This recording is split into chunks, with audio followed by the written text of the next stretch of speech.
Hello everyone, welcome to the day 14 of our GNG series guys. आज हम लोग आगे बढ़ने वाले हैं यार। लास्ट वीडियो में हम लोगों ने हमारा प्रोबेबिलिटी डिस्ट्रीब्यूशन से रिलेटेड जितने भी एस्पेक्ट्स थे सब कवर कर दिए थे। आज हम लोग शुरू करेंगे हमारा एक नया chapter which is inferential statistics. तो थोड़ा सा थ्योरेटिकल चैप्टर है, कम वेटेज का है, लेकिन हमें तो यार सब कुछ करने का प्रयास करना है, तो हम लोग इसको करने वाले हैं। तो मैंने इसको कैसे प्लान किया है आप लोगों के लिए guys, I will take 2 days for this. आज हम लोग सारे इसके थ्योरेटिकल एस्पेक्ट्स को खत्म कर देंगे, इसको समझने का काम करेंगे, क्या क्या मुझे इसमें समझना है, क्या क्या कॉन्सेप्ट्स है, क्या थ्योरी है, क्या क्या पढ़ना है। और कल हम लोग क्या करेंगे, इससे रिलेटेड जो मैथमेटिकल एस्पेक्ट्स है, जो कम पोर्शन है इस चैप्टर में, वो हम लोग कल खत्म कर देंगे। सो आई होप आप लोगों को इसमें दिक्कत आती होगी, थोड़ी थोड़ी मुझे लग रहा है ऐसा कि आप लोगों को दिक्कत आती होगी। एंड आई होप कि इस वीडियो के बाद आपको इसे समझने में कोई भी दिक्कत नहीं आएगी। तो जुड़े रहो, बने रहो, कॉपी पेन लेके बैठ जाओ और ध्यान से मेरी कहानी को सुनो। चलो शुरू करते हैं इन्फ्रेंशियल स्टैट्स। Let's begin.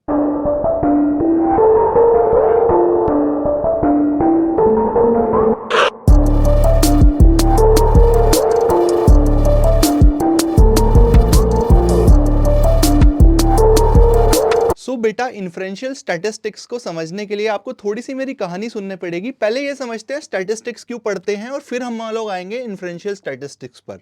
तो भाई सबसे पहले तो हम लोग ये समझते हैं कि हम लोग स्टैटिस्टिक्स पढ़ते हैं, राइट। इन्फ्रेंशियल शब्द तो बाद में आया, राइट। सबसे पहले स्टैटिस्टिक्स क्यों हम लोग करते हैं बेटा, आपको पता है कि स्टैटिस्टिक्स क्या होता है, डेटा की स्टडी को बोलते हैं। हम लोग क्यूरियस पीपल हैं, हम लोग डेटा को कैप्चर करते हैं, डेटा पे थोड़े से इंटरप्रिटेशंस करते हैं, उस पर प्लस माइनस मल्टीप्लाई डिवाइड करते हैं, फॉर्मूले लगाते हैं, और जो निकल के आता है उसकी पढ़ाई करते हैं। हम अंदाजे लगाने में इंटरेस्टेड रहते हैं, ठीक है। तो स्टैटिस्टिक्स की 2 ब्रांचेस होती हैं बेटा। थोड़ा सा मेरी कहानी सुन लो, कहीं पर भी एमसीक्यू फंस सकता है, राइट। एक डिस्क्रिप्टिव होती है स्टैटिस्टिक्स और एक आपकी होती है इन्फ्रेंशियल, ठीक है। डिस्क्रिप्टिव स्टैटिस्टिक्स क्या होता है सर? डिस्क्रिप्टिव स्टैटिस्टिक्स वो स्टैटिस्टिक्स होती है बेटा जो आपने अभी तक पढ़ी है। इस चैप्टर को पढ़ने से पहले जितनी स्टैटिस्टिक्स आपने पढ़ी है वो सब डिस्क्रिप्टिव स्टैटिस्टिक्स ही है। इसमें क्या होता है, हमारे पास सारा का सारा डेटा मौजूद होता है, हमें सब डिटेल्स पता होती हैं, ठीक है। रैंडम फॉर्म में डेटा आपका मौजूद होता है, आप उसमें प्लस माइनस मल्टीप्लाई डिवाइड फॉर्मूले लगाते हैं, mean median mode standard deviation percentile quartile, जो आपका मन करता है आप निकालते हैं। 11th में जितने आपने कैलकुलेशंस करी वो सब डिस्क्रिप्टिव स्टैटिस्टिक्स का पार्ट था, और उसके बाद जो नंबर आता है उसको आप स्टडी करके इस डेटा की स्टडी कर लेते हैं, ठीक है। ये तो हो गई कहानी डिस्क्रिप्टिव स्टैटिस्टिक्स की, ये हमने 11th में पढ़ ली बेटा। अब 12th क्लास में आपका क्या है, आपकी दूसरी ब्रांच ऑफ स्टैटिस्टिक्स है, that is inferential statistics. Inferential statistics से आपको इन्फ्रेंस शब्द दिख रहा होगा, और इन्फ्रेंस शब्द का मतलब है कि बेटा हमें ना इन्फ्रेंस निकालना है, यानी कि निचोड़ बताना है। इसमें और इसमें क्या फर्क आ जाता है बेटा, यहां पर जो आपका डेटा होता है, डेटा वो एब्सोल्यूट नहीं होता। What do I mean by absolute नहीं होता, मेरा मतलब है कि यहां पर क्या होता है, हम लोग छोटे से डेटा को पकड़ते हैं, उस पर अंदाजा लगाते हैं और सारे डेटा के बारे में बात कर लेते हैं, इन्फ्रेंस निकाल लेते हैं। यानी कि अगर मान लीजिए इतना डेटा है, उसमें से मैंने इतना डेटा उठाया, इस पर मैंने पढ़ाई करी, फॉर्मूला लगाए अपने जो भी मुझे आता है स्टैटिस्टिक्स में, और इस पर मैंने एक इन्फ्रेंस निकाल लिया, ठीक है। इस पर मैंने एक इन्फ्रेंस निकाल लिया, तो मैंने बोल दिया क्योंकि ये वाला जो डेटा है ये इसी का हिस्सा है, तो अंदाजे से जो इसका इन्फ्रेंस निकला इसी का, वो पूरे का भी लगभग वो ही होगा। लगभग का मतलब इन्फ्रेंस निकाल दिया। तो इन्फ्रेंशियल स्टैटिस्टिक्स वो ब्रांच है स्टैटिस्टिक्स की बेटा, जहां पर एक पॉपुलेशन, जो एक बड़ा डेटा है, पूरा डेटाबेस है जो आपके पास मौजूद नहीं है, आप क्या करते हैं, पूरा डेटा इकट्ठा करने की बजाय टाइम को बचाते हैं और आप सैंपल इकट्ठा करते हैं। सैंपल समझते हैं ना, सैंपल बैठता है कि लो ट्राई करो सर, सैंपल ले लो। सैंपल का मतलब हो गया एक छोटा टुकड़ा उस डेटा का उठाते हैं, उस पर पढ़ाई करते हैं, उस पर आप अपने फॉर्मूलाज निकालकर कंक्लूजन्स निकालते हैं और बोलते हैं कि अंदाजे से लगभग ये पॉपुलेशन से मिलता जुलता हो सकता है। आई होप आप दोनों में फर्क समझ गए। इन्फ्रेंशियल स्टैटिस्टिक्स जो आपका चैप्टर है वो समझ गए, क्या पढ़ना है, क्या चीजें हैं। तो मैंने यहां पर दो शब्दों का प्रयोग करा बेटा, है ना। इन्फ्रेंशियल स्टैटिस्टिक्स हम लोगों को पढ़ना है। इन्फ्रेंशियल स्टैटिस्टिक्स का मतलब हम समझ गए हैं, it is that branch of statistics where we draw inferences from a sample about the population. तो पॉपुलेशन और सैंपल दो आपके बेटा शब्द यहां पर निकल के आते हैं, राइट। पॉपुलेशन एंड सैंपल, दो आपके यहां पर शब्द निकल के आते हैं जो आपको सबसे पहले थ्योरी में इसकी पढ़ना है। क्या होता है पॉपुलेशन, क्या होता है sample. Population is basically all the data. मतलब पॉपुलेशन का मतलब पॉपुलेशन, पॉपुलेशन का मतलब वहीं से आया है, जनसंख्या बोलते हैं ना, जनसंख्या पॉपुलेशन। तो वो कंप्लीट जितना भी डेटा है वो सबका सब मेरा क्या है, पॉपुलेशन है। अभी मैं इसकी इंग्लिश लैंग्वेज वाली टिपिकल वाली वो भी दिखाऊंगा आपको डेफिनेशन स्लाइड में, बट आप मेरे से समझने का प्रयास करें। पॉपुलेशन क्या है बेसिकली, जो मैंने बोला ना पूरा का पूरा डेटाबेस जिसको आप स्टडी करना चाह रहे हैं। ये ग्रुप ऑफ पीपल हो सकता है, ग्रुप ऑफ इवेंट्स हो सकता है, ग्रुप ऑफ एनीथिंग हो सकता है, लेकिन सब कुछ पूरा का पूरा। डिस्क्रिप्टिव स्टैट्स में हमें पूरा डेटा गिवन होता था हमारे इंटरेस्ट का, हमें पॉपुलेशन गिवन होता था, आप इस तरह से समझ लीजिए, है ना। यहां पर पॉपुलेशन इज पूरा डेटा। सर भी ये सैंपल क्या है, सैंपल बेटा बेसिकली क्या है, सैंपल इज इसका छोटा सा टुकड़ा।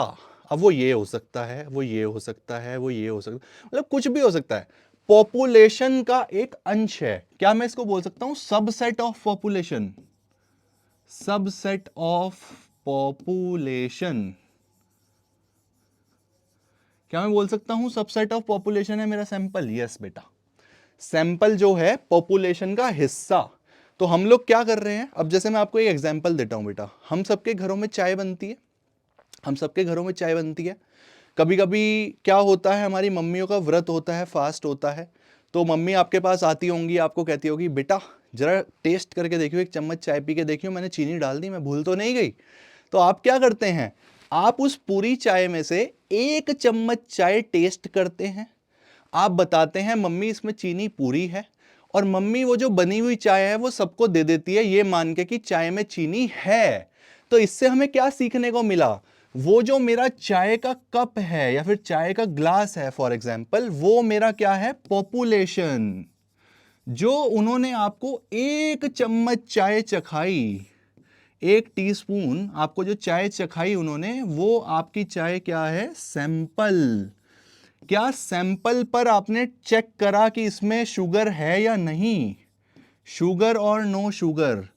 सैंपल में आपको पता लगा कि इसमें शुगर है, ठीक है, शुगर है। तो इससे आपने क्या इन्फरेंस निकाल लिया कि मेरी पूरी की पूरी चाय में शुगर है। आई होप आप समझ गए होंगे कि सैंपल क्या है, वो जो एक चम्मच है पॉपुलेशन का ही हिस्सा है, पूरी चाय का हिस्सा है, और सैंपल पर हमने टेस्ट करा, चेक करा और पॉपुलेशन के बारे में बोल दिया। बस यही पढ़ाई है बेटा। शॉर्ट में बताऊं तो जितनी मैंने आपको ये स्टोरी सुनाई ना, यही है। अब आपको कुछ भी कंफ्यूजन नहीं होगा, क्या होता है पॉपुलेशन, क्या होता है सैंपल। चाय वाला एग्जांपल याद रखोगे तो सब याद रहेगा मेरा बेटा। एक बार स्लाइड की तरफ देख लेते हैं, एक बार स्लाइड की तरफ देख लेते हैं, क्या क्या पढ़ना है डजंट मैटर। पॉपुलेशन सैंपल हम पढ़ रहे हैं, उसके बाद ये सब पढ़ते जाएंगे तो फिर देखते जाएंगे। किसी को नजर करनी है तो चेक कर लो भाई। पॉपुलेशन एंड सैंपल के बारे में बात कर रहे हैं बेटा। Population is a group of all distinct individuals और objects that you want to draw conclusions about. वो सारे के सारे लोग या वो सारे के सारे ऑब्जेक्ट्स जिसके बारे में मैं पढ़ना चाहता हूं, जो मेरा इंटरेस्ट है, वो सब के सब मेरे क्या कहलाएंगे, population. The number of individuals in a population is called population size. यार ऑब्वियस है ना यार, मतलब क्या साइज है उस पॉपुलेशन का, तो वो जितने भी लोग हैं उसके अंदर या जितने ऑब्जेक्ट हैं वही तो होगा ना, उसकी क्वांटिटी तो मेरा पॉपुलेशन साइज होगा, राइट। तो पॉपुलेशन हम लोगों को समझ आ जाना चाहिए। सैंपल क्या है बेटा, sample is a small subset of a larger set of data for making inferences about the large set that is population. समझ गए ना, वो एक चम्मच चाय जो आपने ट्राई करी वो सैंपल है, वो सैंपल है क्योंकि वो सबसेट है, लार्ज सेट ऑफ डेटा। पूरे चाय का जो आपका ग्लास है वो उसका एक छोटा सा सबसेट है, और ये किस लिए यूज हो रहा है, for making inference about the large set, क्या आपने एक चम्मच चीनी में जो चेक करी है वो पूरे ग्लास की चीनी चेक हो गई बेटा? यस। तो वही चीज बोल रहा है, सैंपल स्मॉल सबसेट है लार्ज सेट का of data for making inferences about the large set that is population. अच्छा, अब ये ऑब्वियस बातें लिख रहा है, देखो समझो। Sample is always small than population, obviously यार। जब सैंपल ले रहे हो पॉपुलेशन का तो छोटा तो होगा ही ना, पॉपुलेशन से बड़ा सैंपल कैसे हो जाएगा भाई? कितनी ऑब्वियस बातें लिखता है, जिसको समझ आ रहा है उसके लिए तो ये चंपू है बिल्कुल। Bigger the sample more accurate the inference, ये बात देखो सही है, ये बात सही है। क्यों सर? भाई एक तरफ मैंने आपको एक चम्मच दिया चाय का और कहा चेक करके बता, दूसरी तरफ आपको मम्मी ने बोला कि बेटा एक काम कर, ये मैंने सबके लिए चाय बनाई है, एक कप चाय तू पी ले, एक कप चाय पहले तू पी ले, तू चेक करके बता कि इसमें प्रॉपर चीनी है या नहीं, या कैसा स्वाद है। तो मुझे बताओ आप बेटा कि अगर आपका एक चम्मच चखना और एक कप चाय पीना, एक कप चाय पीने में जब हमने क्वांटिटी बढ़ा दी तो क्या आप ज्यादा बेहतर बता पाएंगे कि चाय कैसी बनी है? एक चम्मच चाय से थोड़ा अंदाजा लग जाएगा चीनी है या नहीं, कैसी बनी है, अच्छी बनी है, हल्की बनी है, क्या सिर्फ एक चम्मच से उतना नहीं बता पाएंगे, है ना? वो तो पी और चली गई। मानो आपको एक कप चाय मिल जाए तो आप और बेहतर बता पाएंगे। तो वही ये कहना चाहता है कि जितना बड़ा सैंपल उतना एक्यूरेट मैं बता पाऊंगा कि मेरी चाय कैसे बनी है। आई होप बेटा आपको ये बात मेरी क्लियर हो गई है। तो पॉपुलेशन और सैंपल, इसमें कोई कंफ्यूजन नहीं होना चाहिए, इसी पर सवाल बनते हैं, शब्द बार बार यूज होंगे, है ना? तो ये ध्यान रखना आप, और टिक लगाने को पूछ ले तो अब सब कहानी क्लियर हो जानी चाहिए मेरा बेटा, है ना? उसके बाद बात कर रहे हैं पैरामीटर एंड स्टैटिस्टिक की। पैरामीटर एंड स्टैटिस्टिक क्या होता है, पैरामीटर क्या होता है, स्टैटिस्टिक? बेटा हमें क्या करना है मैं आपको बताता हूं, देखो इसे अभी बाद में पढ़ेंगे, छोड़ो इसको, तुम मेरी कहानी सुनो, है ना? मेरी कहानी से तुम्हें बेहतर समझ में आएगा। भाई P for population, P for parameter, S for sample, S for statistic. पहले तो आपको ये याद रखनी है बात, ठीक है? P for population, population, P for parameter, similarly S for sample और S फॉर स्टैटिस्टिक। तो पहली बात सभी बच्चे ये याद रखेंगे कि सैंपल के लिए स्टैटिस्टिक डिफाइन होता है, पॉपुलेशन के लिए पैरामीटर डिफाइन होता है। ठीक है जी, इतनी बात हम सबके दिमाग में सेट हो गई, एमसीक्यू आएगा तो हम बता देंगे। दूसरी कहानी सुनो बेटा, दूसरी कहानी सुनो। अब हम लोग क्या करते थे, हम लोग मीन पढ़ते थे, मीडियन पढ़ते थे, स्टैंडर्ड डेविएशन पढ़ते थे, वेरिएंस पढ़ते थे। ये वही है, ये वही है, बस फर्क क्या आ रहा है? फर्क क्या आ रहा है? अगर पॉपुलेशन का मीन है, यानी कि एक्यूरेट डेटा का मीन है, या फिर एक्यूरेट डेटा का स्टैंडर्ड डेविएशन है, तो इसको क्या मैं बोल रहा हूं कि वो मीन मेरा पैरामीटर है। अगर पॉपुलेशन के रेस्पेक्ट में कैलकुलेट हो रहा है तो मेरा पैरामीटर है, अगर सैंपल के रेस्पेक्ट में कैलकुलेट हो रहा है तो मेरा स्टैटिस्टिक है। नाम है बेटा सिर्फ, मीन वही है। अगर मीन निकाल रहे हो सैंपल का, भाई आपके पास 100 स्टूडेंट्स की क्लास है, ठीक है? 100 स्टूडेंट्स की क्लास है, अगर आपने मीन ऑफ 100 स्टूडेंट्स निकाल दिया तो वो आपका पैरामीटर है बेटा। और मान लीजिए मैंने कहा कि यार 100 स्टूडेंट्स का डेटा मेरे पास नहीं है, तो इसमें से कोई भी 20 उठा ले, 20 का चेक कर ले, और 20 के अंदाजे से 100 में भी वही बात होगी। तो अगर मैं 20 स्टूडेंट्स का मीन निकाल रहा हूं बेटा, तो वो मेरे स्टैटिस्टिक है। ठीक है, समझ गया क्या तू? बहुत सिंपल कहानी है, उलझा रहा है, नाम है पीपीएसएस से याद रखेंगे। आपने यहां पे एक डिफरेंस चेक किया होगा, मैंने मीन यहां पे ऐसे लिखा और यहां मीन ऐसे लिखा, तो ये मेरा अगला पॉइंट है जो आपको याद रखना है बेटा। फॉर पॉपुलेशन जो पैरामीटर होता है ना, वो आपको ग्रीक वर्ड्स से रिप्रेजेंट करना होता है, ग्रीक वर्ड से रिप्रेजेंट करना होता है। भाई पहचानोगे कैसे? मैं एक्स बार लिख दूं 20 और दोबारा एक्स बार लिख दूं 19.5, तुम फर्क कैसे करोगे कौन सा पैरामीटर कौन सा स्टैटिस्टिक? बस इस पर्पज से क्या करा मैथमेटिशियंस ने, बोला भाई पॉपुलेशन का पैरामीटर है, अगर पूरे डेटा का निकाला हुआ है कुछ तो हम लोग उसको ग्रीक वर्ड से डिनोट करेंगे, और अगर सैंपल पर एक पॉपुलेशन का सैंपल उठाया मैंने और उस पर मैंने कुछ निकाला है तो उसको हम स्टैटिस्टिक बोलेंगे। यानी कि अगर मैं अपने वाले एग्जांपल में बोलूं, अगर मैं मिठास चेक कर रहा हूं और उसको मैं कोई नंबर दे पाऊं, तो मेरी मिठास ऑफ पूरी की पूरी चाय क्या है, पैरामीटर, और मिठास ऑफ 1 टीस्पून ऑफ चाय क्या है, स्टैटिस्टिक। आप समझ रहे हो बेटा भाई, इतना। आई होप मैं आपको अपनी बात समझा पाया, और आपको यही बात ध्यान रखनी है, उसके बाद आपको सारे पॉइंट्स ऑटोमेटिकली समझ आने लग जाएंगे। ध्यान से देखो बेटा, it is a characteristic of a population. Parameter और स्टैटिस्टिक का डिफरेंस देख रहे हैं, सब पॉइंट से आप रिलेट कर पाओगे। It is a characteristic of a population, झूठ या सच? सही बात है भाई। अगर मीन निकाल रहे हो, मीडियन निकाल रहे हो पॉपुलेशन का, तो वो पैरामीटर कहलाएगा, करेक्टरिस्टिक है पॉपुलेशन का, बिल्कुल ठीक है। स्टैटिस्टिक में बोलता है it is a characteristic of a sample, right?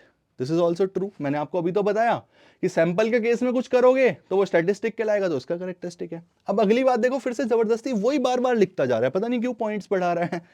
अब parameter is a numeric value that is taken from the entire population such as population mean. यही तो मैंने आपको भी बोला भाई, ऐसा नंबर है जो पूरी पॉपुलेशन से उठाया जाए, पीपी। स्टैटिस्टिक एक न्यूमेरिक वैल्यू है जो सैंपल से उठाया जाए और कैलकुलेट करा जाए सैंपल ऑब्जर्वेशन से, यानी कि subset of population. Yes, SS sample से उठाया जाना चाहिए, perfect. Value of parameter is computed from all the population observations. बेटा मैंने बोला ना, पूरी पॉपुलेशन का निकाल रहे हो। अगर मीन पूरी पॉपुलेशन का निकाल रहे हो तो हर पॉपुलेशन की ऑब्जर्वेशन का ही वैल्यू का कैलकुलेशन करोगे ना, आप सारी ऑब्जर्वेशंस को इनकॉर्पोरेट करके करोगे, right? Value of statistic is computed from portion of population that is sample. बिल्कुल अंडरस्टूड है, कोई कंफ्यूजन नहीं होना चाहिए बच्चों को। कमेंट में बताना भाई अगर समझ आ रहा है ना।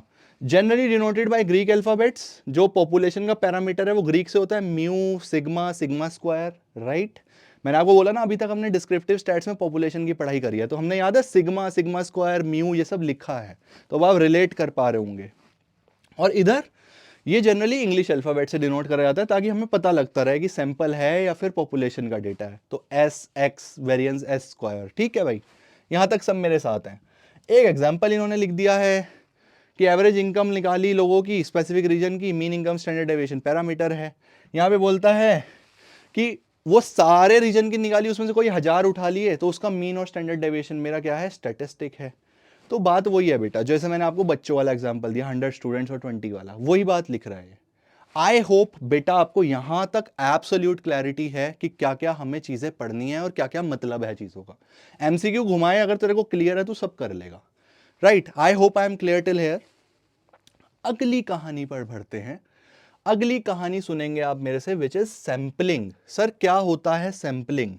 मैंने आपको बोला बेटा, मैंने आपको बोला कि जब मैंने चाय बनाई, चाय का मैंने 1 चम्मच उठाया तो मुझे थोड़ा अंदाजा लग पाया। जब मैंने पूरा कप ही पी लिया और बड़ा पतीला बनाया था फॉर एग्जांपल चाय का सब ग्राहकों के लिए, और पूरा 1 कप पी लिया, तो वो बेहतर सैंपल कहलाया मेरा।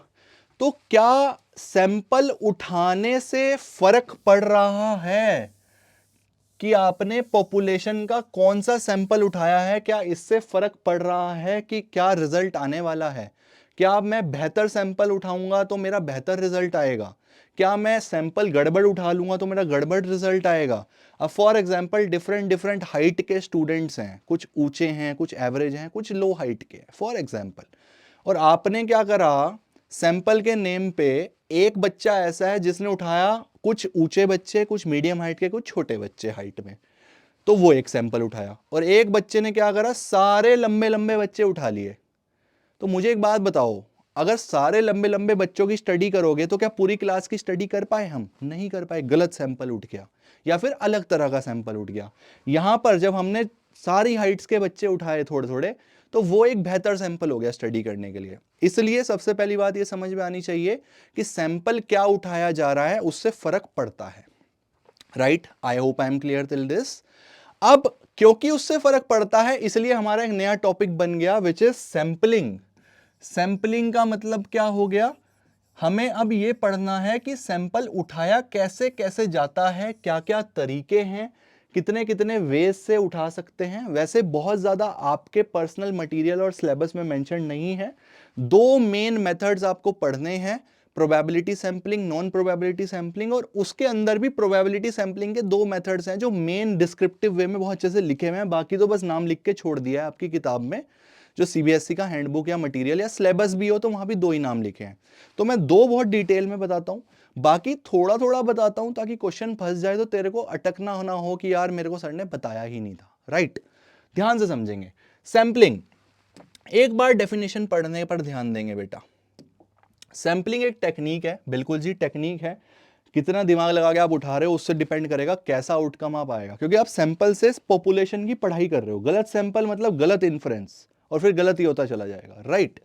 Sampling is a technique of selecting small group of population for estimating the characteristics without having to investigate every individual. भाई मकसद तो यही है ना, 100 बच्चे हैं, मैं एक एक बच्चे को बुलाऊं, उसकी हाइट नापूं। मैंने कहा यार तू एक काम कर, कुछ ऊंचे बच्चे बुला, कुछ मीडियम हाइट के, कुछ छोटी हाइट के, और उनको बुला के उनके बारे में मैं पढ़ाई कर लेता हूं, तो मेरी पूरी क्लास की पढ़ाई हो जाएगी। तो मैं एक एक को नहीं करना चाहता, ये एक टेक्निक है सेलेक्ट करने की, small group of population estimate करने के लिए characteristics without having to investigate every individual. It includes selecting a group of people, event, behavior and other element with which we are concerned to make our conclusions. I hope ये self understood है कि क्या लिखा है, ठीक है।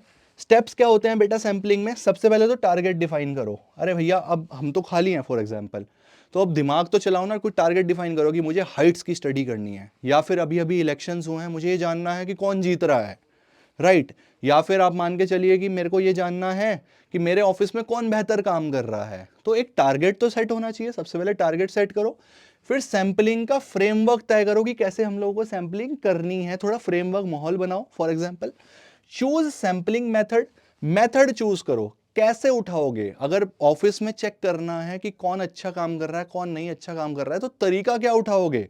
क्या senior as वाले उठा लोगे, क्या हाइट के हिसाब से उठा लोगे, क्या उनकी पढ़ाई के हिसाब से उठा लोगे, या what ever way you will choose, वो सैंपलिंग मेथड का पार्ट है बेटा। Determine the sample size. अब ये बताओ अगर मेरे ऑफिस में मान लीजिए 100 एम्प्लॉइज हैं, तो मैं क्या 80 उठा लूं, क्या मैं 50 उठाऊं, क्या 20 उठाऊं, क्या 2 ही उठाऊं? तो साइज आपको डिफाइन करना पड़ेगा बेटा। जितना बड़ा साइज होगा उतना बेहतर रिजल्ट आएगा। अगर 100 में से 80 ही उठा लोगे तो ऑब्वियस सी बात है ना, जो 80 का आउटकम होगा वो 100 से मिलता जुलता या करीब ही होगा, और 20 उठाओगे तो ज्यादा गलती हो सकती है। Right. Collect the required data, उसके बाद डेटा कलेक्ट करो। तो ये आपका प्रोसेस है, स्टेप्स इन्वॉल्व हैं सैंपलिंग में, तो ये स्टेप्स आपको क्लियर होने चाहिए। आगे बढ़ते हैं बेटा। टाइप्स ऑफ सैंपलिंग में कितने तरह की सैंपलिंग होती है? ऑब्वियसली इससे ज्यादा तरह की भी होती है, ठीक है। सब कुछ आपको नहीं पढ़ना है, मैं काम की बातें आपको पढ़ाऊंगा। बाकी डिटेल्स बहुत सारे फैकल्टीज ने कवर किए हुए हैं, आई थिंक, और टीचर्स पढ़ाते हैं, बुक्स में भी बहुत कुछ लिखा रहता है, बट मुझे जितना काम का relevant from exams point of view लगता है और जो सिलेबस में शब्दों का मेंशन गए हैं, मैं सिर्फ उतनी बात करूंगा। बाकी मैं आपको थोड़ा सा बताऊंगा ताकि गलती ना हो, right. Types of sampling, probability sampling and non probability sampling, ठीक है। ध्यान से समझेंगे व्हाट इज प्रोबेबिलिटी सैंपलिंग।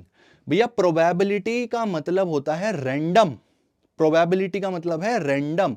जब भी हम सैंपल उठाते हुए कोई भी दिमाग नहीं लगाएंगे, यानी कि हम लोग इस तरह से सैंपल उठाएंगे कि भाई चलो एक काम करना है, मुझे चेक करना है मेरे ऑफिस में कौन अच्छा काम कर रहा है, कौन नहीं अच्छा काम कर रहा है। तो मैं क्या करता हूं, मैं जाता हूं वर्क फ्लोर पे, रैंडम कहता हूं भाई तू आजा, तू आजा, तू आजा, तू आजा, तू आजा, तू आजा। 5 लोगों को मैंने ऐसे रैंडमली उठाया और बुलाकर उन पर पढ़ाई करी कि तू कैसा काम कर रहा है, तू कैसा है, और मैं इससे अंदाजा लगा रहा हूं कि मेरा ऑफिस कैसा काम कर रहा है। दिस इज प्रोबेबिलिटी सैंपलिंग और रैंडम सैंपलिंग और अनबायस्ड सैंपलिंग। समझते हैं ना आप? अनबायस्ड का मतलब मैंने कोई बायसनेस नहीं दिखाई, मैंने रैंडमली चीजों को पिक करा, तो that is probability sampling. Non probability sampling का मतलब क्या होता है? रेंडमाइजेशन नहीं है, यानी कि अब रेंडमनेस नहीं है। अब मैं क्या कर रहा हूं, मैं दिमाग चला रहा हूं, अच्छा मेरे ऑफिस में कौन बेहतर काम कर रहा है, एक काम करता हूं एज के हिसाब से बांटता हूं पहले, उसके बाद मैं एजुकेशन बैकग्राउंड के हिसाब से डिस्ट्रीब्यूट करता हूं, या फिर मैं पहले डिस्ट्रीब्यूशन करके ढंग से निकालूंगा, फिर एक एक बंदा वहां से उठाऊंगा, फिर चेक करूंगा। तो that is non probability sampling. I hope बेटा आपको क्लियर हुआ प्रोबेबिलिटी एंड नॉन प्रोबेबिलिटी का डिफरेंस। एक बार कहानी देखेंगे, सुनेंगे। प्रोबेबिलिटी सैंपलिंग क्या होता है? Randomization used in this sampling method. Randomization use होता है इस सैंपलिंग मेथड में to ensure that every member of the population has an equal chance of being included in the selected sample, right? Randomly उठा रहे हैं ताकि हर इंसान का पिकअप होने का चांस बना रहे, non probability sampling randomization use नहीं होता है। Result of this method can be biased, making it difficult for all the elements of the population to be included. Obviously यार बायसनेस आ गई ना। अब मैंने क्राइटेरिया लगा दिया, जो कम से कम मेरी कंपनी में मास्टर्स करे हुए हैं मैं सिर्फ उनको उठाऊंगा, तो मेरे बैचलर्स वाले तो रह गए ना मेरी स्टडी में, तो बायसनेस आ गई, यानी कि दोगलापन।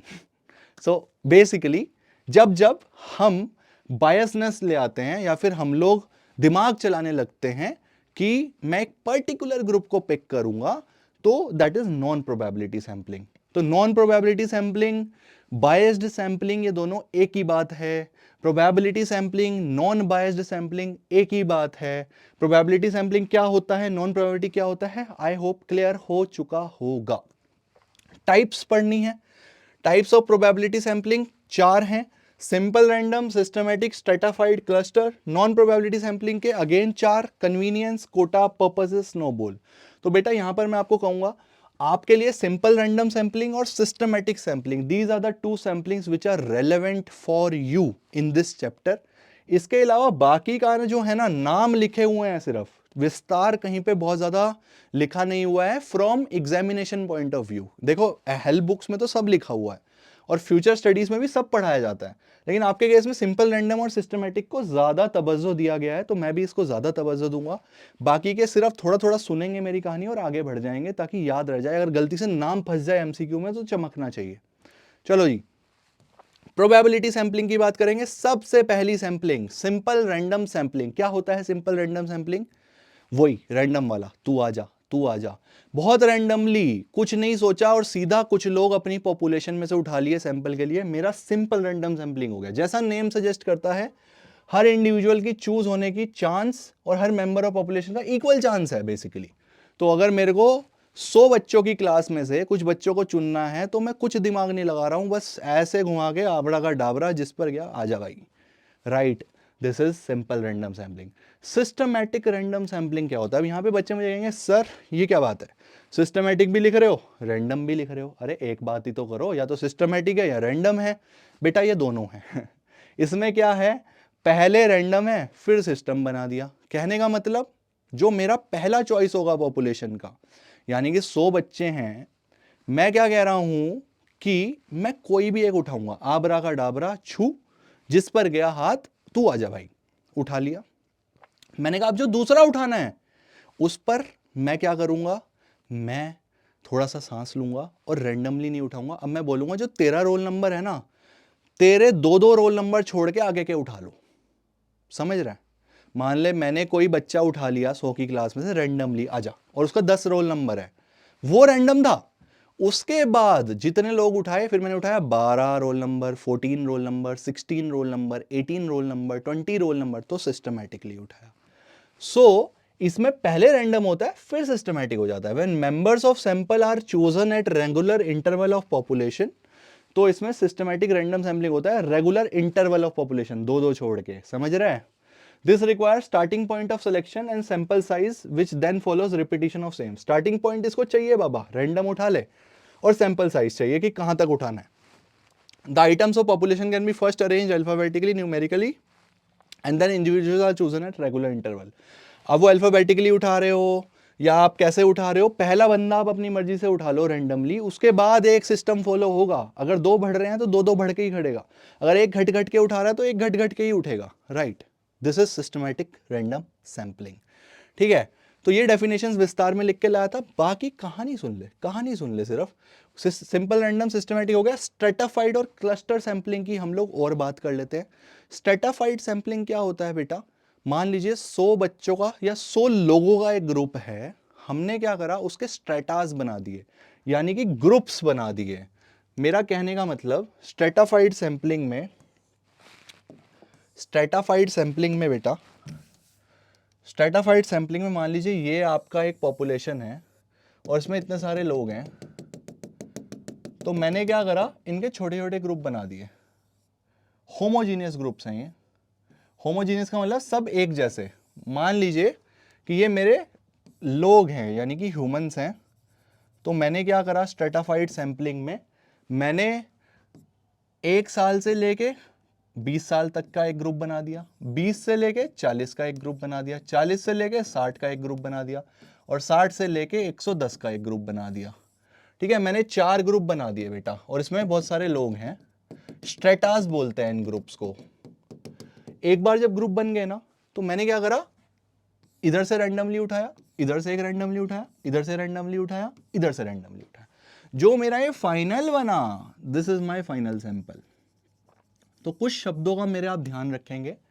होमोजीनियस सैंपल उठाए हैं, होमोजीनियस का मतलब एक जैसे हैं सब, इसमें एक पर्टिकुलर तरह के हैं, और उसके बाद एक एक उठा लिया तो हेटेरोजीनियस सैंपल बन गया, विच इज माय स्ट्रेटाफाइड सैंपलिंग। ये सब स्ट्रेटाज हैं बेटा, इनको स्ट्रेटाज और ग्रुप्स बोल सकते हैं।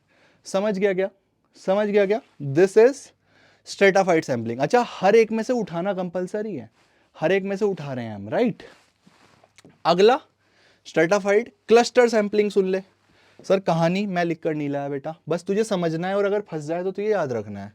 क्लस्टर सैंपलिंग क्या होता है? क्लस्टर समझ रहे हैं आप? क्लस्टर भी ग्रुप ही होता है। अब इसको ऐसे समझ ले कि मैं क्या कर रहा हूं, मेरी बहुत सारी ब्रांचेस हैं डीसी लाइन की, बहुत सारे मैंने बढ़ा दिया काम, मैंने जगह जगह खोल दिए ऑफिस, तुम लोगों के लिए ऑफलाइन सेंटर खोल दिए, जगह जगह अलग अलग शहरों में अलग अलग जगहों पे खुल गए। अब मुझे क्या करना था, मुझे पढ़ाई करनी थी कि मेरे एम्प्लॉय सही से काम कर रहे हैं या नहीं कर रहे। तो मैं क्या करूंगा बेटा, मैं क्या करूंगा, मेरे मान लीजिए 20 ऑफिस हैं, राइट, और मेरा जो टारगेट है वो क्या है, target performance of employees. For example, example के तौर पे उठा रहे हैं, performance of employees is my target. तो मैं क्या करूंगा बेटा, सारे एम्प्लॉयज का डेटा चेक करने की जगह क्लस्टर सैंपलिंग के केस में मैं जो मेरे 20 ऑफिस हैं, 1 2 3 4 अप टू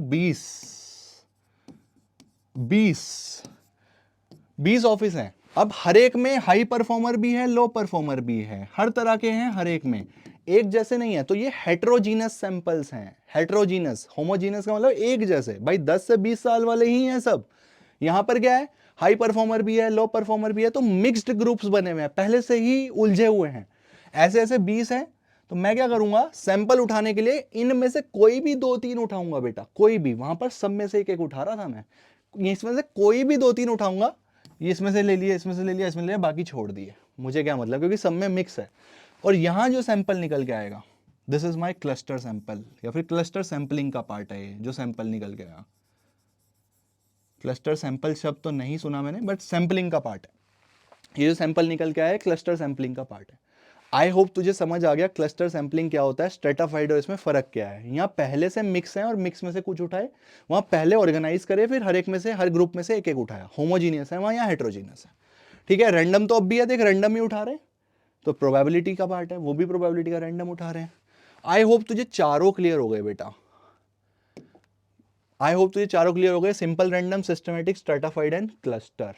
नॉन प्रोबेबिलिटी बिल्कुल out of scope of us, हमें करने की जरूरत है नहीं खास, नाम पता होने चाहिए, कन्वीनियंस, कोटा, परपोसिव, स्नोबॉल। मैं वन बाय वन आपको थोड़ा सा बता रहा हूं, बात कर रहा हूं 30-30 सेकंड के लिए, ताकि आपको थोड़ा थोड़ा याद रह जाए। कन्वीनियंस सैंपलिंग क्या होता है, मान लीजिए आपको कोई कोर्स परचेज करना है, या फिर आपको किसी पर्टिकुलर जगह एनरोल करना है, आपने क्या करा, एज पर योर कन्वीनियंस आप अपने पड़ोसी के पास गए, अपने बड़े भाई के पास गए, बड़ी बहन के पास गए, अपने पड़ोसी के पास, दोस्त के पास, आसपास अपनी कन्वीनियंस में आपने पता करा कोर्स अच्छा है क्या ये कोर्स अच्छा है, क्या मैं ये कर लूँ, क्या मैं कर सकता हूँ। तो इस तरह से आपने उनसे इंफॉर्मेशन ली और डिसीजन ले लिया कि मैं कोर्स कर रहा हूँ या नहीं कर रहा हूँ। एट योर कन्वीनियंस करा है, ठीक है, आपने चुना है, आपने पूरा सैंपल नहीं उठाया कि मैं स्पेसिफिकली हर जगह से पूछ लूँ ताकि मुझे करेक्ट इन्फॉर्मेशन मिले, जितना कन्वीनियंस में आसपास से पता कर सकते थे आपने स्पेसिफिकली उन्हें उठाया और सैंपलिंग कर दी। तो ये नॉन प्रोबेबिलिटी क्यों है, ये समझ आना चाहिए कि भाई कन्वीनियंस पे उठाया है, राइट डेटा जरूरी थोड़ी है, अब आपके आसपास वालों को अगर गलत इन्फॉर्मेशन पता हो तो गड़बड़ हो जाएगा। That's why it's non probability specific case. उसके बाद दूसरा क्या है, कोटा सैंपलिंग।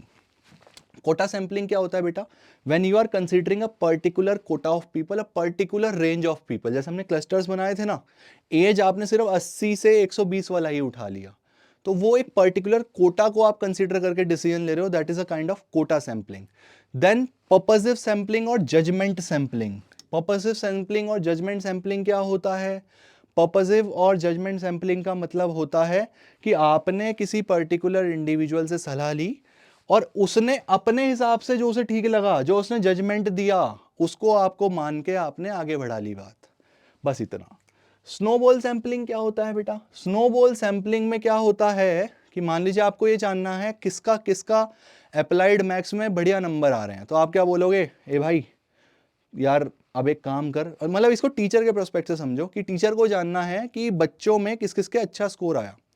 तो टीचर सबको फ़ोन तो नहीं कर सकता यार कि एक एक बच्चे को फ़ोन करें, तो वो तो परेशान हो जाएंगे, कुछ उठाएंगे कुछ नहीं उठाएंगे, कुछ करेंगे चीज़ें बातें, कुछ सही से बताएंगे नहीं। तो मैंने क्या करा, मैंने एक बच्चा उठाया, मैंने उसको बोला भाई तेरा पेपर कैसा गया? मैंने कहा सर बहुत बढ़िया गया, 100 में से आ जाएंगे मेरे 95। मैंने कहा बहुत बढ़िया यार, मेरी हेल्प कर दे, तू मुझे पूछ के बता देगा क्या तेरे दोस्तों का कैसा गया? और उनको बोलेगा वो भी पूछ के बता दे उनके दोस्तों का कैसा गया, और उनको बोलेगा आगे तक पूछ के बता दे। तो एक चेन बन गई। मैंने शुरू करा एक बच्चे से, उसने आगे का बताया, उसने और आगे का बताया, उसने और आगे का बताया, तो जो ये चेन बन गई ना। और स्नो बॉल का भी देखिए आपने, स्नो की बॉल अगर रोल करती रहे स्नो पे तो बड़ी होती जाती है, वहीं से ये नाम आया स्नोबॉल सैंपलिंग। इस तरह से अगर आप सैंपल उठा रहे हो तो that is snowball sampling. Non probability sampling में मैंने आपको रफ आइडिया दिए हैं, एब्सोल्यूट डेफिनेशंस में और क्लैरिटी दे पाऊंगा। रफ एस्टिमेशन दिए हैं, इतनी बात आपको पता होनी चाहिए बेटा। सिंपल, रैंडम एंड सिस्टमैटिक आपके सिलेबस में स्पेसिफिकली नाम मेंशन है, तो इन दोनों को तो आपको ढंग से पढ़ना है, इसलिए मैंने आपको डेफिनेशंस दिए हैं प्रॉपर। ये रही, right. I hope we are together till here. यहां तक की थ्योरी मेरे सभी बच्चों को चमक रही है। चल भाई, अगला रिप्रेजेंटेटिव एंड अनरिप्रेजेंटेटिव सैंपल। बताओ, छोड़ो इस कहानी को, मेरी कहानी सुनो। रिप्रेजेंटेटिव सैंपल का मतलब ऐसा सैंपल उठाया पॉपुलेशन का जो उस पॉपुलेशन को बहुत ही अच्छी तरह से रिप्रेजेंट कर पाए। मतलब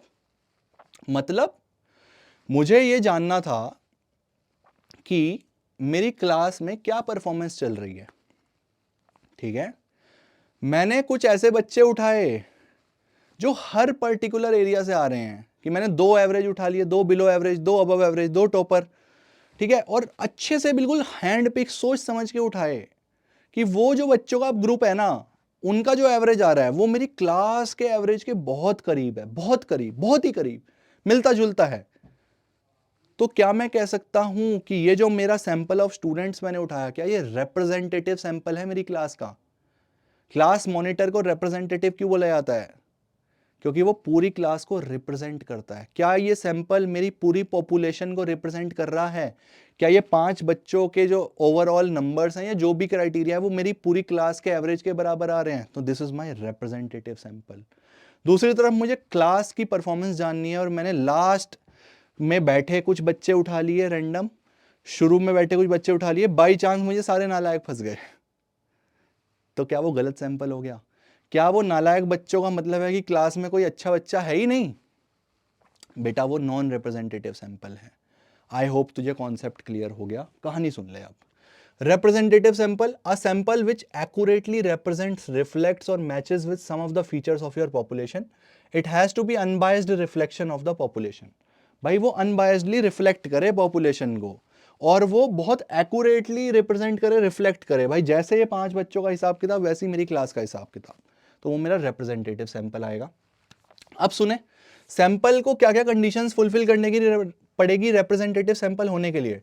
the sampling process must have a component of random selection. बेटा रैंडम सिलेक्शन चाहिए, क्योंकि अगर मैंने चुन चुन के ऐसे बच्चे उठा लिए जो लो परफॉर्म कर रहे हैं, तो मैंने चुन लिया उनको, तो वहां पर रैंडमनेस खत्म हो गई, ठीक है। या फिर इसको अदर वे में आप अगर समझो, चाय वाले एग्जाम्पल में समझना चाहो या किसी और वे में समझना चाहो, या फिर आप चावल की क्वालिटी चेक कर रहे हो वहां से समझ लो।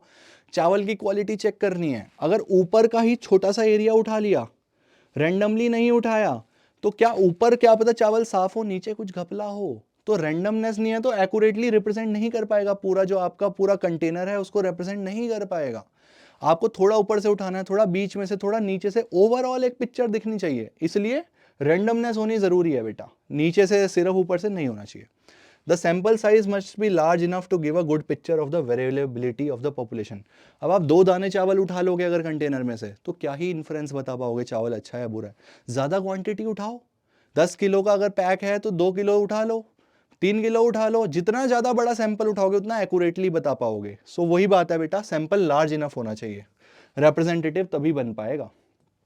अनरिप्रेजेंटेटिव sample, when the statistic does not represent the population, तो अनरिप्रेजेंटेटिव।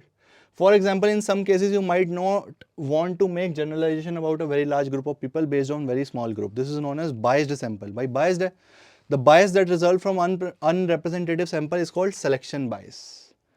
भाई biased हो गया ना, unrepresentative है, बात वही है जो आपको समझाया मैंने। ये कॉम्प्लिकेट करते हैं हमेशा कहानियाँ, आपको अगर क्लियर है बिल्कुल एसेंस तो MCQ निकल जाएगा मेरा बेटा, राइट।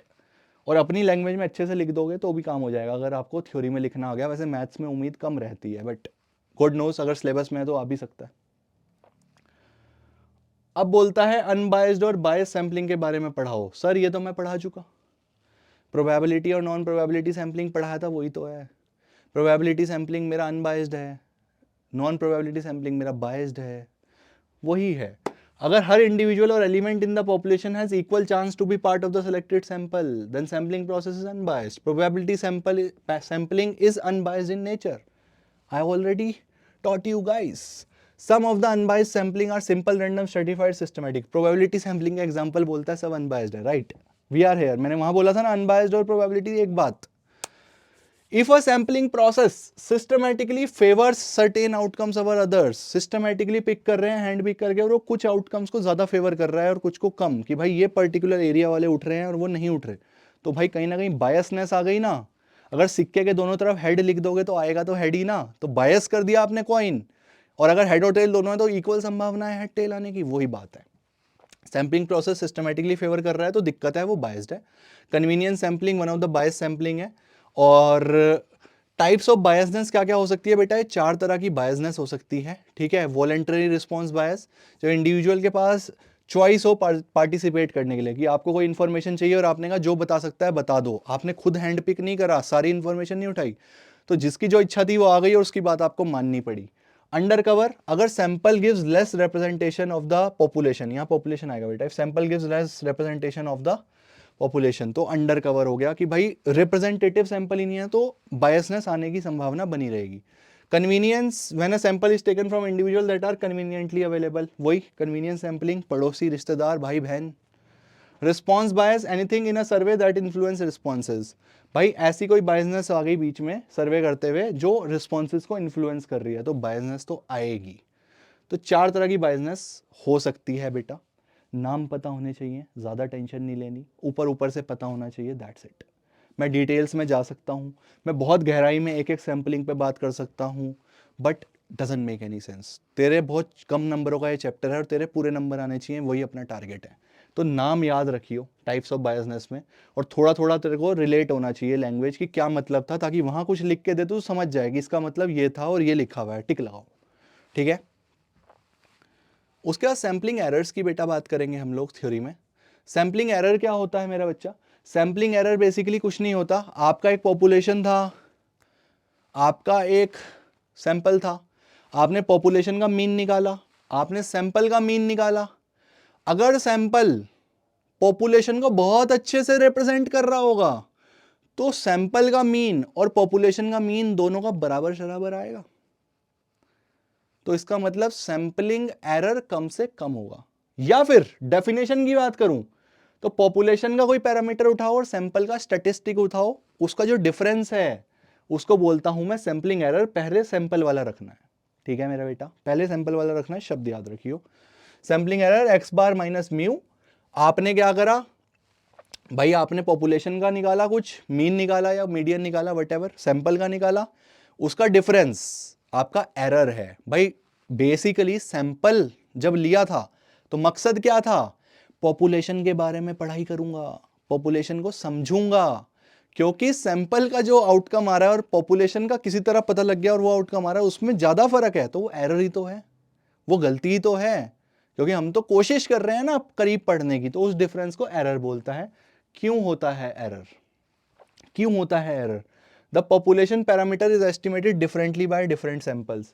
भाई कभी आपने एक सैंपल उठा लिया तो निकाल दिया, कभी आपने दूसरा सैंपल उठा लिया, हर सैंपल का डेटा अलग आएगा तो एरर मिलेगा। फॉल्टी सिलेक्शन ऑफ सैंपल, बेटा अगर रिप्रेजेंटेटिव सैंपल नहीं उठाया तो सही आउटकम नहीं आएगा, तो एरर आना स्वाभाविक है। या फिर क्या मैं कह सकता हूं, जितना बड़ा सैंपल उतना कम एरर, क्योंकि बड़ा सैंपल ज्यादा अच्छे से रिप्रेजेंट कर पाएगा। या फिर मैं कहूंगा जितना सटीक सैंपल उठाओगे या जितना रिप्रेजेंटेटिव सैंपल उठाओगे उतना कम एरर, वही बात है।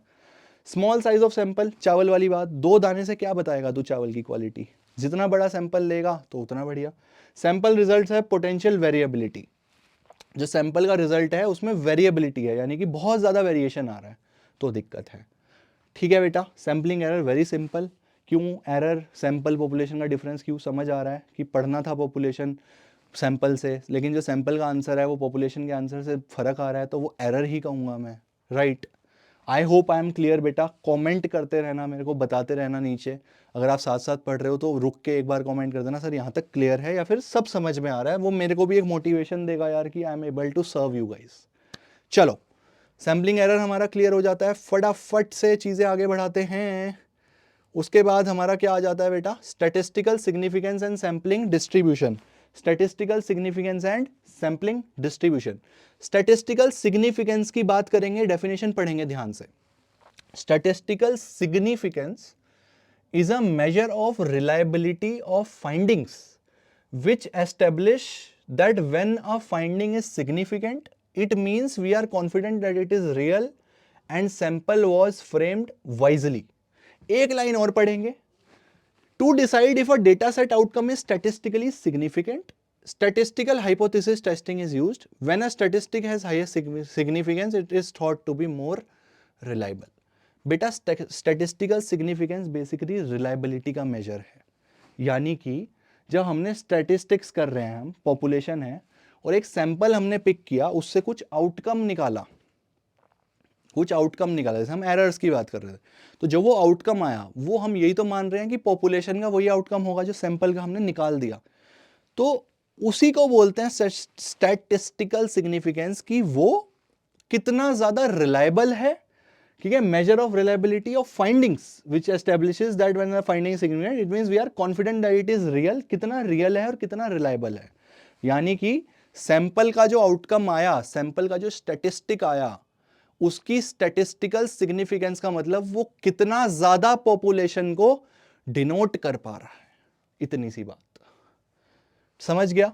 तो डिसाइड करना है अगर डेटा का आउटकम स्टैटिस्टिकल सिग्निफिकेंट है तो स्टैटिस्टिकल हाइपोथेसिस टेस्टिंग यूज होता है। ज्यादा सिग्निफिकेंस है तो मतलब ज्यादा रिलायबल है। हाइपोथेसिस टेस्टिंग हम लोग पढ़ेंगे, हमारे सिलेबस में भी है। ये एक मेथड होता है टेस्ट करने का, जहां पर हम लोग सबसे पहले कहते हैं कि ये आंसर है, फिर उसको चेक करते हैं कि ये मतलब कितना सही बोल रहे हैं हम, कितना गलत बोल रहे हैं। पहले अपनी बात कह दी, फिर वेरिफिकेशन कर रहे हैं। वेरीफाई करके बात नहीं कही, पहले कह दी फिर वेरीफाई कर रहे हैं। समझ रहा है क्या? स्टैटिस्टिकल सिग्निफिकेंस समझ आ गया क्या?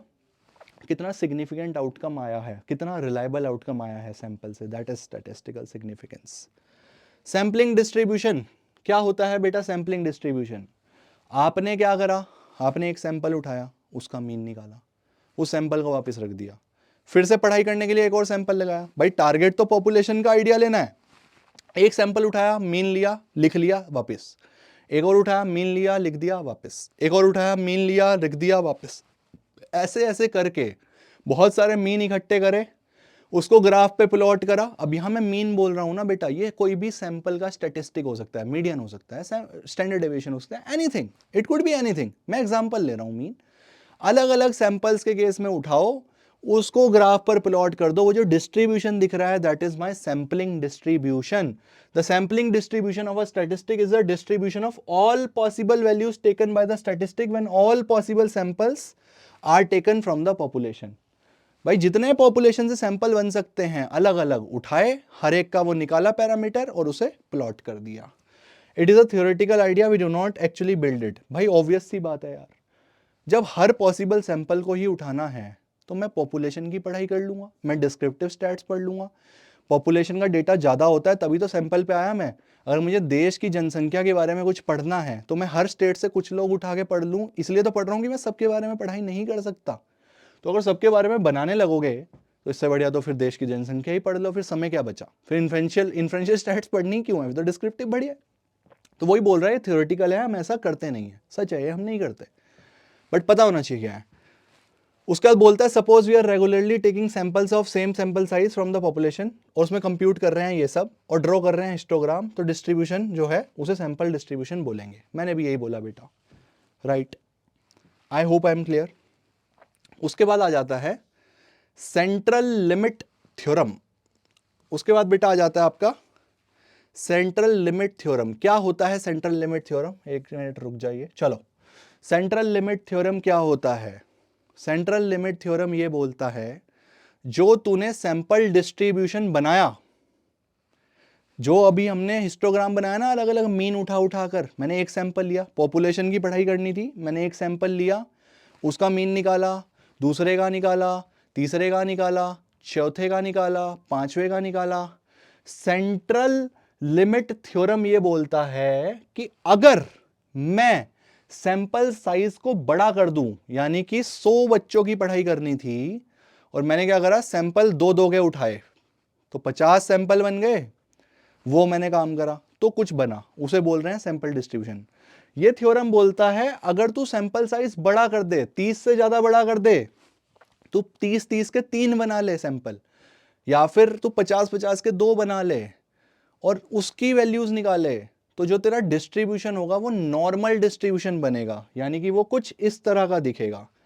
भाई रैंडमली जब आपने बनाया तो आपने शुरू में कुछ के पैरामीटर्स ऐसे आए मीन, फिर बढ़ता हुआ आया, तो ये इस ग्राफ बना। लेकिन वो बोलता है अगर तू सैंपल साइज को बड़ा कर लेगा तो तेरा जो डिस्ट्रीब्यूशन होगा ना वो यूनिफॉर्म हो जाएगा, क्योंकि तेरे को एक्यूरेट रिजल्ट्स मिलेंगे। तेरे को पता चल जाएगा कि हाँ ज्यादा भीड़ बीच में ही एकत्रित होती है, आउटलायर्स कम ही होते हैं, जो एवरेजेस हैं वो ज्यादा होते हैं, सबसे कम बिल्कुल गिरा हुआ भी बहुत कम होता है, बहुत ज्यादा भी बहुत कम होता है।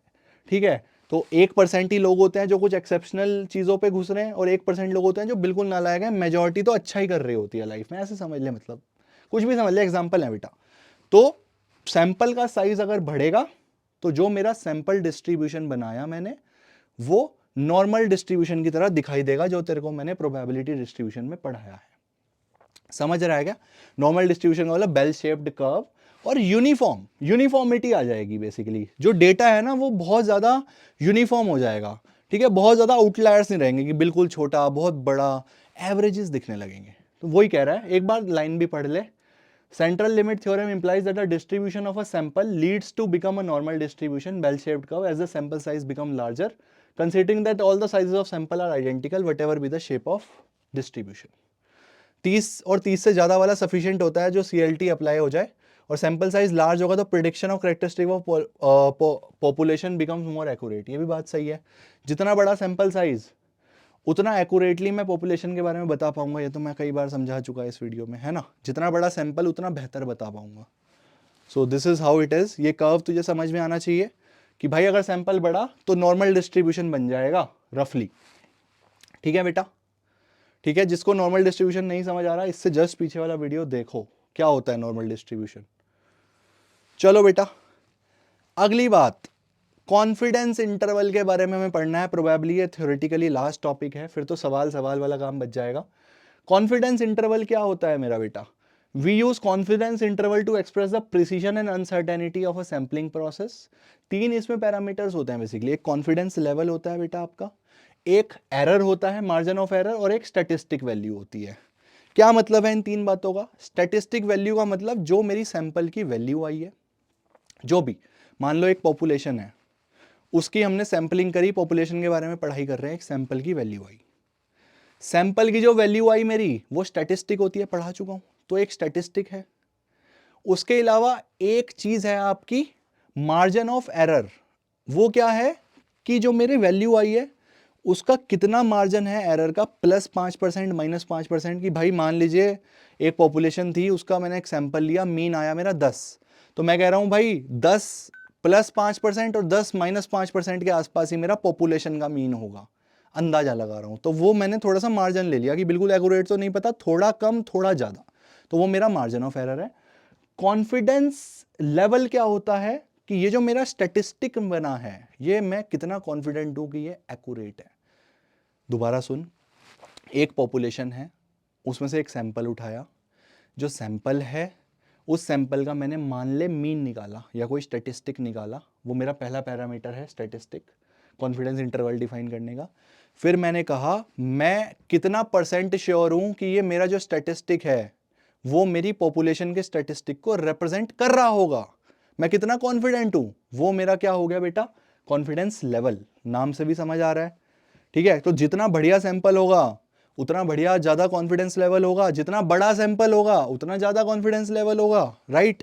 स्टैटिस्टिक तूने निकाल लिया। और एक margin of error, margin of error क्या है कि भाई ठीक है मैंने चलो सैंपल लिया, बड़े से बड़ा लेने का प्रयास करा, अच्छे से अच्छा निकाला, लेकिन फिर भी देखो बिल्कुल बराबर आना तो देखो मुश्किल है, तो मार्जिन रख लेते हैं कि 10% ज़्यादा या 10% कम, प्लस माइनस 5-10%, तो वो मेरा मार्जिन ऑफ एरर है। 3 कंपोनेंट समझ आ गए, statistic, confidence level and margin of error. तो कॉन्फिडेंस इंटरवल इन 3 चीज़ों से ही मिलके बनता है, ठीक है जी। एज्यूम करें एक न्यूज़ चैनल है, वो कंडक्ट करता है प्री इलेक्शन सर्वे और प्रिडिक्ट करता है कि कैंडिडेट ए को 30% वोट मिले हैं। According to news channel the survey had a margin of 5%, यानी कि भाई 30% वोट मिले हैं, लेकिन 5 ज्यादा भी हो सकते हैं और 5 कम भी, यानी कि 35% भी हो सकते हैं और 25% भी हो सकते हैं। And a confidence level of 95%, यानी कि वो 95% श्योर है कि एक कैंडिडेट को या तो 25 से लेके 35% के बीच में वोट मिले होंगे, ये कहना चाहता है। तो इंटरवल का मतलब समझ में आया कि according to news channel the survey had a margin of error of 5% and confidence level of 95%. This means we are 95% sure, confidence level, we are sure, वो surety बताता है that the candidate will receive between, जो आपका statistic था और error क्या था 5, तो 5 कम या 5 ज्यादा, 30 - 5 25 से 35% के बीच में उसको वोट मिले होंगे। इन शॉर्ट बेटा जो तूने वैल्यू निकाली उसमें कुछ मार्जिन ऑफ एरर लिया और कितना तू श्योर है, जितना तू श्योर है जितना परसेंट, वो तेरा कॉन्फिडेंस वाला लेवल हो गया। जो तेरा स्टैटिस्टिक आया या जो वैल्यू आई वो तेरा स्टैटिस्टिक है क्योंकि वो सैंपल का तूने निकाला। और जो तू मार्जिन ऑफ एरर लेके चल रहा है वो प्लस माइनस ज्यादा भी हो सकता है उतना और कम भी हो सकता है। ये 3 बातें तेरा कॉन्फिडेंस इंटरवल बनाते हैं। आई होप तुझे यहां तक इन्फ्रेंशियल स्टैटिस्टिक्स का मैं स्वाद चखा पाया हूं। मैंने प्रयास करा है कि आपको जीवन के लिए पढ़ाऊं, सिर्फ एग्जाम के लिए ना पढ़ाऊं, तो समझ आया होगा। जीवन में कहीं भी कहीं पढ़ोगे, इस तरह का काम करोगे, आप कोई रिसर्च करोगे तो आपको ये बातें याद आनी चाहिए, सैंपल वैम्पल लेना। ठीक है जी, ठीक है जी। I hope I am clear बेटा। इसी के साथ हमारा इन्फ्रेंशियल स्टैटिस्टिक्स का 90% पोर्शन कंप्लीट हो जाता है। 10% इसमें सवालों का काम बच गया है, जहां पर हमें हाइपोथेसिस टेस्टिंग के बारे में पढ़ना है। 2 तरह की होती है, नल हाइपोथेसिस टेस्टिंग और ऑल्टरनेट हाइपोथेसिस टेस्टिंग। नल का मतलब दोनों सेम की बात करते हैं, ऑल्टरनेट का मतलब दोनों सेम नहीं है की बात करते हैं। मैं अगली वीडियो में जो भी इससे रिलेटेड आपका मैथमेटिकल एस्पेक्ट है, फॉर्मूला रिलेटेड एस्पेक्ट है, वो सब मैं उठाऊंगा, जितना भी है जैसा भी है। बेसिकली टी टेस्ट हम पढ़ेंगे, एक ग्रुप वाला, 2 ग्रुप वाला एलिमिनेट हो चुका है। टी टेस्ट पर हम लोग ध्यान देंगे कि जो हमने सैंपल की वैल्यू निकाली उसको हम लोग वैलिडेट करेंगे कि वो कितना सही है, एक हाइपोथेसिस बिठा के कि हाँ पहले वैल्यू को लिया और फिर उसे टेस्टिंग करेंगे। तो अगली वीडियो में सारा देखते हैं गाइस। आई होप आपको ये वीडियो बहुत अच्छे से मजा आया है। अगर आप लास्ट तक बने हुए हो यार तो thank you. And I know अगर आप लास्ट तक देख रहे हो तो you are a sincere person जिसको सच में अप्लाइड मैथ्स में अच्छा करना है। तो I wish you all the very best बेटा। और मेरे लिए कमेंट्स में जरूर लिख देना यार कुछ भी हो, in case you feel this video has helped you, तो do let me know, it will give me some kind of motivation guys. चलो फिर मिलते हैं नेक्स्ट वीडियो में और इन्फ्रेंशियल स्टैटिस्टिक्स को समाप्त कर देंगे। Thank you so much.